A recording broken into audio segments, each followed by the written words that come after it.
G'day crew, welcome to Goat Fantasy. Nice to have your company. It's round 11, Rage Trades. This edition of Goat Fantasy brought to you by checkmyrate.au. Visit the website, it's free to use. Take control of your financial future. So catch up with Brandon and the team and they will get you a better home loan rate. I guarantee it. Just mention Goat Fantasy. It's Drew Jones with you, your host, and nice to have your company on the podcast. Another week underway. Of course, Rage Trades has probably already been done on the app as you maybe recover from a tough weekend. Maybe you had those big scores as your VCs across Thursday and Friday. Hope it was a good weekend of fantasy for you. So let's get straight into it and talk about some of the players we want to be targeting this week, because we've got 5 trades until the buys start, and that has to be in the front of mind. If you go back through the catalogue of Goat Fantasy podcasts, there is a buy edition podcast just sitting there if you need to remind yourself, or go back through the socials on Instagram and you'll find all of the buy round notes. We'll do another big buy round podcast coming up soon to get us prepared.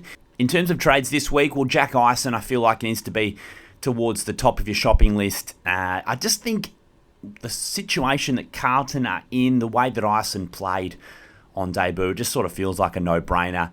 The mid status isn't ideal, but there are some others around. You know, Harry Oliver looked reasonable for GWS, but playing in a loss and a slow finish to the game, got caught holding the ball late. You know, it's hoped that he escapes the axe, which Adam Kingsley, I'm sure, will want to swing. GWS do have a few injury concerns, so I'm not sure what it all looks like when they have a lot of their players back fit and available. But Eisen, to me, looks like the safe rookie option this week. And hopefully that frees you up to do a move at the other end. So there's a lot of names I'm going to throw at you, and Luke has helped out, which we appreciate as far as the guys we should be targeting. I just can't help but feel, and I think Warney and the boys on the traders talked about this a bit. If you have the ability to get up to these really high-scoring big dogs, and I know that it's not ideal, you have to pay up, but heading into best 18, it just feels like there's a few guys that we need for those 5 weeks of buys, for those ceiling scores. Like, it's all well and good to get the value, and maybe they'll knock you out a ton, but then you're missing those 130s, those 140s when they come along. So Archie Roberts is one who clearly you want a piece of. He's got Richmond on Friday night. Even, in pretty greasy sort of wet conditions, he's still got a century against the Dockers. Friday feels like a real great opportunity for a ceiling score from him. And then in the ruck, Brodie Grundy showed what he can do, against a weakened ruck line. Oscar Steen and then ultimately sort of Ned Long and Jack Buller late in the game. He's got Mitch Edwards, who we really love, and I think he's going to be a good player, but surely Mitch is not going to be able to stop Brodie this week. Perhaps they even bring in Reece Stanley for a bit of support for what's going to be an awesome game. So it feels like Brodie Grundy, who got that low score a couple of weeks ago, which has kept his price in check. If you're still waiting to bring him in, maybe this is the week. McAndrew off a short break for Adelaide, coming up against 2 ruckmen.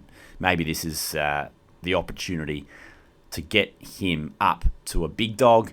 So Grundy is one, and then Baz Smith is someone we've talked about a lot over the last 18 months as a fantasy prospect.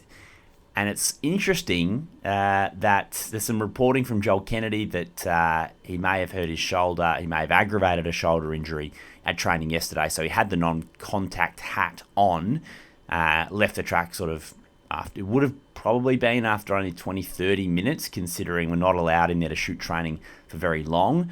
It was early in the week. And I think that's worth noting here is that it's a Monday. And Geelong's main session is not going to be until probably Thursday.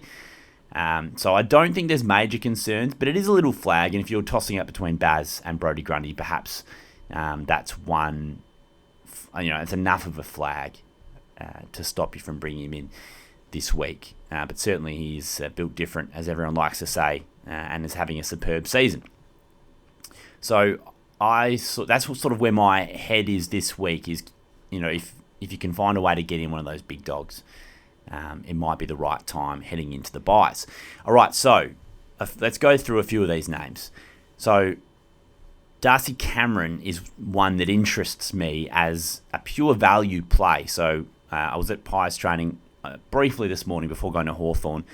Certainly looked fine, but he also looked fine last week. I think they've just gone the extra sort of, very conservative approach with the ankle, but looks like he'll come back and take on Bailey Williams. But now that he has the solo ruck duties, he becomes great value because his scoring is going to go, you'd think, through the roof compared to what he has been producing of late. The question is, if you had Grundy and McAndrew, maybe Darcy Cameron is a budget option to go sideways from there, because he's going to score well, but he's not going to score in the same realm as a solo Max Gawn or a Tristan Sherry who's got a great run coming up, or certainly a Grundy if you don't have him. And so you're trading into a capped ceiling. So you have to be careful about what we're doing with Darcy Cameron. If you were in Supercoach, if you were going for him as perhaps your third ruck, I don't mind that play. But yeah, there's a world where you can really get a lot of value out of Darcy Cameron here. It just depends if it suits your team. I think we're all overwhelmed by the performance of Nick Blakey at halfback, who's having an All-Australian season, but he hasn't always necessarily converted his form in real life into being a fantasy player. But there's no doubt he was amazing. 39 disposals against Collingwood, and to the point where it's like, oh geez, like the teams need to put a bit of work into him. He's so influential. Often there's a lot of the long winding runs off halfback, which only result in a handball or a kick. But he's getting some accumulation into his game, which is making him a dangerous fantasy player. Bailey Dale is one to consider in the back line, who's in Supercoach has just been absolutely outstanding. He's still affordable in fantasy, and I just wonder, run of games coming up, a lot of games at Marvel for the Dogs. Maybe this is a good time to jump on Bailey Dale as the more, I guess, a more affordable defender than your Archie Roberts, let's say. Christian Petrarca has just shown why I think certainly the start of the season I had this concern that perhaps he didn't have a ceiling, particularly in fantasy. Supercoach, I think that's a slightly different discussion, but knocking out a lot of 85s and 90s, which is what he was doing last season at the Demons. You're certainly not going Petrarca just yet. You wait until after his bye. Cozzy Pickett, disappointing last couple of weeks. First time this season we've seen a bit of attention actually get to him. But now that his price is coming down, I think he's going to be someone that we want for the back half of the year. So just keeping an eye on Cozzy Pickett, but I don't think we need to do too much in our forward lines right now. Don't get sucked into Bailey Williams. Tougher matchup against Darcy Cameron coming up. He will have these scores every now and then. And, like we're all sort of making fun of Roy because he traded him out last week. If Roy had have asked me, I would have said absolutely keep him for this week. Kieran Briggs was never going to be able to dominate Bailey Williams. Sorry, I've just got a bit of a cough. He was never going to be able to dominate him. It was always going to be a week where Bailey Williams scored well. Don't get sucked in. He's not going to do that every week. In Supercoach, there's absolutely a world where you could get Harley Reid.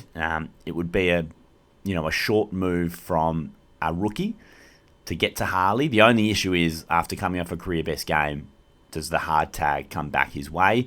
Kingsley essentially just left him to his own devices up against Clayton Oliver, and Harley Reid thoroughly won that battle. Luke Jackson, quiet game. That'll open him up to be snagged as potentially your flex in Supercoach, and certainly he can be considered in fantasy as well, but he's had a superb season. If we're mentioning Luke Jackson, then we're probably going to be mentioning Tristan Sherry. He's got a really good run coming up, and these big dog rucks are guys we want in our side. There's no doubt about that. When the whips are cracking in the back part of the year, you've just got to make your choice. Do you want Grundy and Gawn, or you want Jackson? Do you want Sherry? It's going to be crucial, and it's going to decide a few matchups down the stretch. Callum Wilkie is someone who I've got interest in this week. There's just a question mark on his back. How bad was that scan? Which the Saints say is fine. There's sort of some murmurings around that perhaps he is going to be sore for a while. and that makes him a bit of a risky proposition, but he came down so much in price because of that low score. And certainly he didn't look too inhibited by it on the weekend, but it wasn't the hardest matchup for the Saints, with Richmond a pretty soft kill right now. John Noble's been awesome the last 3 weeks, maybe 3 or 4 weeks. It's always been shared around in Damien Hardwick's half-back flanks. Everyone seems to get their lick of the ice cream, but Noble's taken it to a new level over the last month. But they do have the bye coming up, so it wouldn't be the opportune time to buy into him. Bodie Hewland the same. Sparrow and Ross in the forward line, they seem like they've been pretty reliable, but again, I'm probably not buying into the forwards just yet. And then Matt Rowell is one to keep an eye on. Injury interrupted season. Can we get him super cheap down the stretch? So there's some names to throw at you. Lots of it this week. Again, I'm sort of looking upwards towards the top end, but plenty of moves to be made. As far as your rage trade goes, I think might be Bill Myers is the most traded out player this week. I think he's sort of coming to the end of his cash gen run. I think you could go early on Murdoch. It would be nice to have his forward status, but if he's going to do those tagging jobs, that's going to severely cap his scoring, even though he kicked 2 goals. So he might be one that's on the chopping block for you. I think Dersma's stopped gaining price. Farrow got an 80, but sort of he's going to be falling in price as well. Jai Sarong did well for us, but he can probably go up to a big dog. So get those rookies up to a big dog this week and get Jack Ison or Harry Oliver into those teams, and we'll have plenty more content for you on Goat Fantasy this week. We'll catch you soon.